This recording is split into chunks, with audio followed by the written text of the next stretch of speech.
Okay, கொரட்டை அப்படிங்கிறது என்னென்னு பார்த்தா, நம்ம தூங்கும்போது சுவாச குழாயிலேருந்து வரக்கூடிய சத்தத்தை தான் நம்ம கொரட்டை அப்படின்னு சொல்கிறோம்.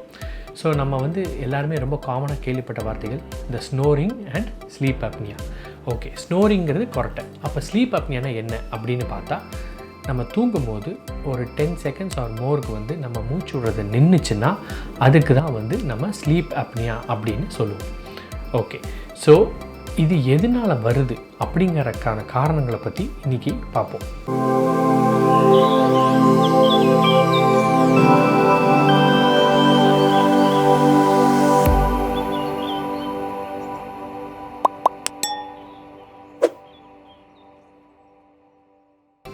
ஓகே, நம்ம மூச்சு விடும் போது நம்ம மூச்சு காற்று வந்து மூக்கு வழியாக உள்ளே போய் மூக்குக்கு பின்னாடி போய் தொண்டை வழியாக நம்ம லங்ஸ்க்குள்ளே போகுது.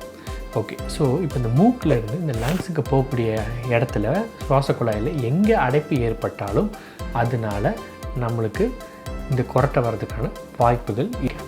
ஸோ இப்போ இந்த அடைப்பு வந்தால் எதனால் கொரட்டை வருது அப்படிங்கிற பற்றி பார்த்தோம்னா, இது ஒரு பேசிக் ஃபிசிக்ஸ் தான். நம்ம எல்லாருமே படிச்சிருக்கக்கூடிய ஒரு விஷயம்.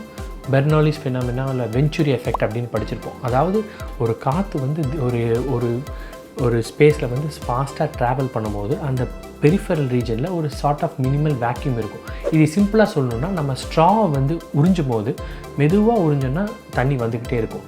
கொஞ்சம் ஃபாஸ்ட்டாக உறிஞ்சோம்னா அந்த ஸ்ட்ரா வந்து கொலாப்ஸ் ஆகிரும். ஓகே, அதே மாதிரி தான் அந்த வென்ச்சுரி எஃபெக்ட்டுங்கிறது. இப்போ நம்ம அதை எப்படி எக்ஸ்பிளைன் பண்ணலாம்னா, ஒரு ஓஸ் பைப்பில் வந்து கார்டனில் தண்ணி விடுறோம்.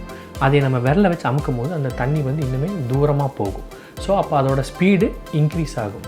ஸோ இப்போ முன்னாடியே நம்ம பார்த்த மாதிரி ஸ்பீடு இன்க்ரீஸ் ஆச்சுன்னா அந்த டியூப் வந்து கொலாப்ஸ் ஆகிறதுக்கான சான்சஸ் அதிகம். ஸோ இந்த அடைப்பு இருக்கும் போது என்ன ஆகுதுன்னு பார்த்திங்கன்னா, காற்றோட வேகம் மூச்சு வந்து அதிகமாகுது. ஸோ அதனால் அந்த சுவாச குழாயில் வந்து கொலாப்ஸ் ஆகிறதுக்கான சான்சஸ் அதிகமாக இருக்குது.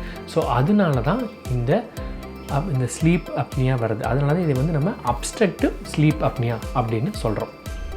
இதில் இப்போது நம்ம எங்கெல்லாம் இந்த அடைப்பு வரலாம் அப்படின்னு பார்த்தோம்னா, சிம்பிளாக ஃபஸ்ட்டு நம்ம மூக்கில் வந்து மூக்கு தண்டு எலும்பு வளைஞ்சிருக்கலாம், இல்லை சைனஸ் பிரச்சனைகள், இல்லை பாலிப்ஸு, மூக்குக்கு பின்னாடி குழந்தைங்களுக்கு அடினாய்டு பெருசாக இருக்கலாம், இல்லை தொண்டையில் டான்சில்ஸ் பெருசாக இருக்கலாம், இல்லை சில பேர்த்துக்கு நாக்கோட பின்பகுதி கொஞ்சம் பெருசாக இருக்கலாம், இல்லை சில பேர்த்துக்கு அது ரொம்ப ஓவர் வெயிட் ஆகும்போது என்ன ஆகும்னு பார்த்திங்கன்னா, அந்த ஃபேட் வந்து அந்த தொண்டையிலெல்லாம் உள்ளே வந்து அந்த மியூக்கோசாக்கு அடியில் சப்கியூட்டேனியஸாக டெபாசிட் ஆக ஆரம்பிக்கும். அதனால் அந்த மூச்சு குழாயெல்லாம் வந்து கொஞ்சம் சுருங்க ஆரம்பிக்கலாம். ஸோ இந்த மாதிரி இல்லை பல்வேறு இடங்களில் இந்த மாதிரி அடைப்பு வர்றதுக்கான வாய்ப்புகள் இருக்குது. அதனால தான் நம்மளுக்கு வந்து இந்த அப்ஸ்ட்ரக்டிவ் ஸ்லீப் அப்னியா வருது. ஸோ இப்போ நம்ம இந்த கொரட்டைனாலேயோ இல்லை இந்த அப்ஸ்ட்ரக்டிவ் ஸ்லீப் அப்னியால என்ன பிரச்சனைகள் வரலாம் அப்படிங்கிற பற்றி பார்ப்போம். நார்மலாக ஜஸ்ட் ஸ்னோரிங் மட்டும்தான் இருக்குது அப்படின்னால் அதனால் யூஸ்வலாக ஒன்றும் பெரிய ப்ராப்ளம் கிடையாது. பட் இந்த அப்ஸ்ட்ரக்டிவ் ஸ்லீப் அப்னியா இருக்கும் போது என்ன ஆகும்னு பார்த்திங்கன்னா, நம்மளுக்கு அந்த குவாலிட்டி ஆஃப் ஸ்லீப் வந்து இருக்காது. ஸோ ஸ்லீப்புங்கிறது ஒரு ஃபங்க்ஷன். அந்த குவாலிட்டி ஆஃப் ஸ்லீப் இல்லாத போது என்ன ஆகுன்னா, பாடிக்கு தேவையான அந்த ரெக்கவரி டைம் இல்லாத போது நம்மளுக்கு பகலில் எக்ஸசிவாக ஸ்லீப் வரலாம். நம்மளால் ப்ராப்பராக ஃபங்க்ஷன் பண்ண முடியாமல் போகலாம். நம்மளுக்கு வெயிட் லூஸ் பண்ணுறதுக்கு கஷ்டமாக இருக்கலாம். மூட் ஸ்விங்ஸ் வரலாம். அண்ட் நம்மளுக்கு எப்பயுமே வந்து நம்மளோட பர்ஃபார்மன்ஸ் எல்லாமே குறையலாம். அண்ட் நம்மளுக்கு காலையில் தூங்கி எழுந்திரிச்சா ஒரு ஃப்ரெஷ்ஷாக இல்லாமல் இன்னுமே அப்படியே ஒரு ட்ரௌசியாக தூக்கம் வர மாதிரியே இருக்கிறதுக்கு வாய்ப்பு இருக்குது. அதே மாதிரி நைட்டில் வந்து நைட் ஸ்வெட்டிங்ஸ் வரலாம். இல்லை நம்ம நைட்டில் வந்து அதிகமாக எந்திரிச்சு யூரின் போக வேண்டிய அவசியம் வரலாம். அப்ஸ்ட்ரக்டிவ் ஸ்லீப் அப்னியால வரக்கூடிய சிம்டம்ஸ். தேங்க்யூ.